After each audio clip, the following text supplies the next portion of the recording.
Isometrics.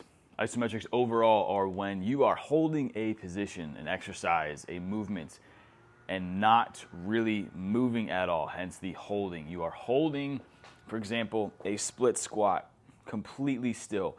Research has found that isometrics are fantastic for furthering the development of actual tendon health. So yes, holding a split squat, for example, will be working on your strength in that position, but also those tendons involved, all around the joints involved, those between your hip, knee, and all the way down to your ankle. So these are your isometrics. This is first your split squats isometric at a higher range of motion. So what I'm looking at is the knee joint. What kind of angle do I have? Overall, I'm pretty high above the knee in terms of where my hip is. So this is a high range of motion where I'm starting to lean more of my body weight forward, and it might take a little bit longer for you to start to feel a localized burn around that quad.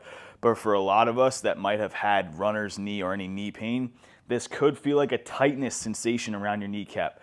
Do not fear a tightness sensation as long as we are working into an isometric that is not painful, it is going to benefit you. So this is your high range of motion split squat. Now I'm starting to feel a little bit of the burn in the quad.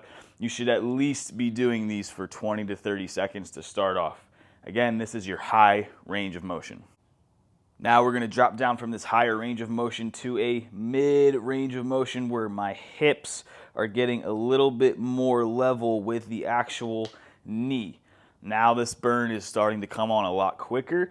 And again, I've had some difficulty with some knee inflammation, so I'm starting to feel a little tightness around that kneecap. But the longer I hold these and the more I do these in my training, the better my knee starts to feel.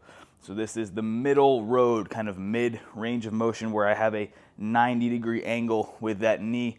And you can see I'm a little tilted forward. I'm not all the way back here. This kind of looks more like a wall sit. But this one I'm actually leaning a little bit more forward to put some more leverage onto that quad right around the knee. For your lowest range of motion in a split squat, if we're just working with no other equipment, obviously we just have the floor. So what I'm going to do is actually start on the knee, on this back leg, start to lean my body weight forward, and then I'll come up and float as low as I can to the floor without actually having my kneecap on the floor. So I'm talking as low as possible, like to the point where I could feel the hairs on my knee still touching the floor, and I'm really loading into a deeper range of motion here. So this is your lowest range of motion.